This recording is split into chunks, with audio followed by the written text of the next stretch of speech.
राधा कृष्ण। रामायण में रावण के बारे में तो हर कोई बात करता है, पर आज कथा सुनते हैं रावण पत्नी मंदोदरी की, जिसे रावण की मृत्यु के बाद भगवत प्राप्ति हुई, जिसने स्वयं भगवान से कहा, अब कैसा मोह, अब कैसा शोक, अब तो मुझे आपकी चरणों में ही जगह चाहिए।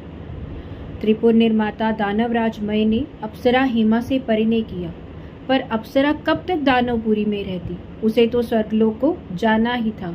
मय ने अपनी पुत्री मंदोदरी को बहुत ही प्यार से पाला। मय ने पत्नी के वियोग में सारा स्नेह पुत्री पर ही केंद्रित कर दिया। वे स्त्री वियोग से कातर इधर उधर घूमता, स्वर्णपुरी में उसे कहीं विश्राम ना मिलता, सदा अपनी कन्या के साथ रहता, खेलता, उसे अपनी नजरों से एक क्षण भी दूर नहीं होने देता। मैं अपनी कन्या के लिए पृथ्वी पर घोर अरण्य में घूम रहे थे। मंदोदरी 15 वर्ष की आयु में प्रवेश किया था और सौंदर्यमय किशोरी से तारुण्यमय में प्रवेश पाया। अकस्मात राक्षस राजा रावण के मय का वहीं साक्षात्कार हो गया।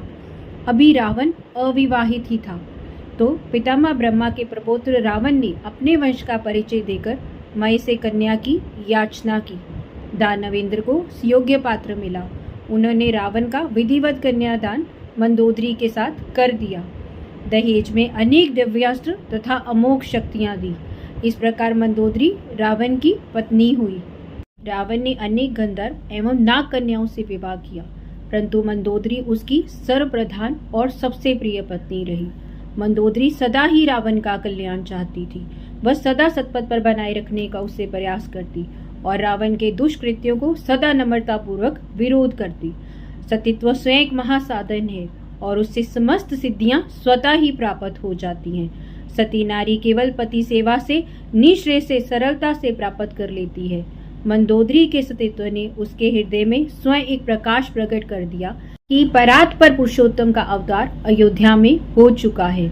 जब रावण ने छल से श्री जनक नंदिनी का हरण किया, तब मंदोदरी ने बड़ी नम्रता एवं शिष्टापूर्वक से उसे समझाया, हे नाथ, श्री राम मनुष्य नहीं है, वह सर्वेश्वर सर्वसमर्थ सच्चिदानंद घन साक्षात परम पुरुष है। उनका अनादर मत करें।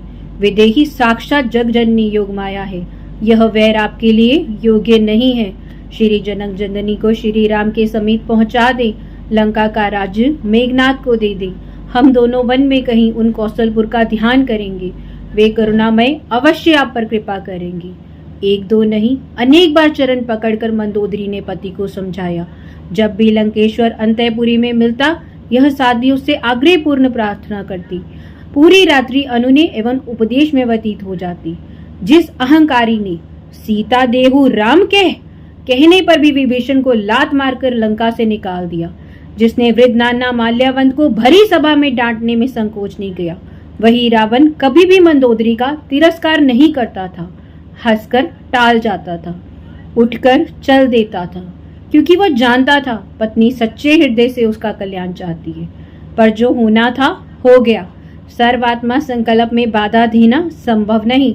श्री राघवेंद्र का पृथ्वी पर भार दूर करने के लिए साकेतपुर से पधारे थे। उन्हें तो रावण का वध करना ही था। रण क्षेत्र में दशानन के शव पर रोती बेलखती माया पुत्री को उन्होंने कृपा दृष्टि से देखा। शुद्ध हृदय में भगवत कृपा हुई। माया का आवरण छीन हो गया। कहाँ का शोक, कैसा मोह। मंदोदरी की भी जय हो।